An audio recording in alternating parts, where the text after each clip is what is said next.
ಕಳೆದ 5 ವರ್ಷಗಳ ಕಾಲ ಬ್ಯಾಂಕಿಗೆ ಒಂದು ಅಭಿವೃದ್ಧಿಯ ಪರ್ವಕಾಲ ಬಂತು. ಕಳೆದ 5 ವರ್ಷಗಳ ಅವಧಿಯಲ್ಲಿ ಬ್ಯಾಂಕಿಗೆ ಒಂದು ಸುಸಜ್ಜಿತವಾದಂಥ ಆಡಳಿತ ಭವನ ಮತ್ತು ಒಂದು ಸಭಾಂಗಣ, ಅದಕ್ಕಿಂತ ಮುಖ್ಯವಾಗಿ ಬ್ಯಾಂಕಿನ ಹಳೆಯ ಕಟ್ಟಡವನ್ನು ಒಂದು ದುರಸ್ತಿ ಕಾಮಗಾರಿ ಮತ್ತು ಎಲ್ಲ ಫುಟ್ಪಾತ್ ಆಗ್ಬೋದು ಮತ್ತು ಈಗಾಗಲೇ ಹಲವಾರು ರೀತಿಯ ಅಭಿವೃದ್ಧಿ ಕಾಮಗಾರಿಗಳ ಜೊತೆಗೆ ಬ್ಯಾಂಕಿನ 19 ಕೋಟಿ ವಸೂಲಾತಿ ಬಾಕಿ ಇತ್ತು. ಅದರಲ್ಲಿ ಸುಮಾರು 16 ಕೋಟಿ ವಸೂಲಾತಿ. ಇವೆಲ್ಲವೂ ಕೂಡ ನಮ್ಮ ಕಳೆದ 5 ವರ್ಷ ಅವಧಿಯಲ್ಲಿ ನಾವು ನಮ್ಮ ಎಲ್ಲ ಸುವರ್ಣ ಆಗ್ಬೋದು, ಎಲ್ಲ ನಮ್ಮ ಅನಿಲ್ ಪಾಂಡೆ ಎಲ್ಲ ಅಧ್ಯಕ್ಷರು ಬೇರೆ ವಿದ್ಯಾರ್ಥಿಗಳು ಬರ್ತಾರೆ ನೋಡಿದ್ರೆ ಬ್ಯಾಂಕ್ ಅಭಿವೃದ್ಧಿ ಅಂತ ಹೋಗಿರೋದಕ್ಕೆ ಒಂದು ಸಾಕ್ಷಿ. ಆದರೂ ಕೂಡ ಮತದಾರರಿಗೆ ನಾನು ಪ್ರಾರ್ಥನೆ ಮಾಡೋದಿಷ್ಟೇ, ಇನ್ನೂ ಸಾಕಷ್ಟು ಅಭಿವೃದ್ಧಿ ಕಾರ್ಯಕ್ರಮಗಳು ಇಲ್ಲಿ ಆಗಬೇಕಾಗಿದೆ.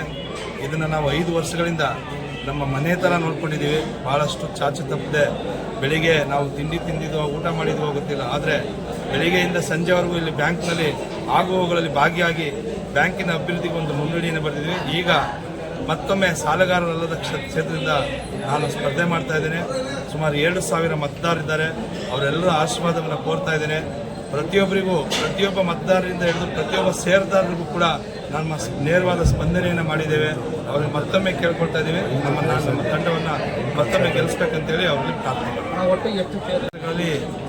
ಎಲ್ಲ ಕಡೆಯೂ ಕೂಡ ನಮ್ಮ ಅಭ್ಯರ್ಥಿಗಳು ಸ್ಪರ್ಧೆ ಮಾಡಿದ್ದಾರೆ. ಅವ್ರನ್ನ ಎಲ್ಲರೂ ಕೂಡ ಪ್ರೀತಿಯಿಂದ ಆಶೀರ್ವದಿಸಿ ಅವ್ರನ್ನ ಗೆಲ್ಲಿಸಿ ಅಭಿವೃದ್ಧಿಗೆ ಸಹಕರಿಸಬೇಕು ಅಂತ ಕೇಳ್ಕೊಳ್ತೇವೆ. 5 ವರ್ಷದ ಅವಧಿ ಚುನಾವಣೆಗೆ ಇಂದು ನಾಮಪತ್ರ ಕೊನೆಯ ದಿನಾಂಕವಾಗಿ ನಮ್ಮ ಕಾಂಗ್ರೆಸ್ ಅಭ್ಯರ್ಥಿಗಳು 14 ಅಭ್ಯರ್ಥಿಗಳು ನಾಮಿನೇಷನ್ ಫೈಲ್ ಮಾಡೋರೆ. ನಾನು ಮಂಡ್ಯ 1ನೇ ಕ್ಷೇತ್ರದಿಂದ ಸಾಲಗಾರರ ಕ್ಷೇತ್ರದಿಂದ 3ನೇ ಬಾರಿಗೆ ಚುನಾವಣೆಗೆ ಸ್ಪರ್ಧಿಸುತ್ತಿದ್ದೇನೆ. ಹಾಗೂ ಈ ಚುನಾವಣೆಯಲ್ಲಿ ನಮ್ಮ ಶಾಸಕರಾದ M L A Rohit Kumar ಅವರ ನೇತೃತ್ವದಲ್ಲಿ ಇಂದು ಚುನಾವಣೆಗೆ 14 ಜನ ನಾಮಿನೇಷನ್ ಫೈಲ್ ಮಾಡಿದ್ದೇವೆ. ಮತದಾರ ಬಂಧುಗಳಲ್ಲಿ ಮನವಿ, ಹೆಚ್ಚಿನ ಸಂಖ್ಯೆಯಲ್ಲಿ ಅಭಿವೃದ್ಧಿ ನಮ್ಮ ಬ್ಯಾಂಕಿನ ಅಭಿವೃದ್ಧಿಗೋಸ್ಕರ ನಮ್ಮ ಕಾಂಗ್ರೆಸ್ ಅಭ್ಯರ್ಥಿಯನ್ನು ಗೆಲ್ಲಿಸಬೇಕೆಂದು ತಮ್ಮಲ್ಲಿ ಮನವಿ ಮಾಡಿ ಮತ್ತೊಮ್ಮೆ ನಾನು ನಮ್ಮ ಮತದಾರ ಬಂಧುಗಳಿಗೆ ಧನ್ಯವಾದವನ್ನು ತಿಳಿಸುತ್ತೇನೆ.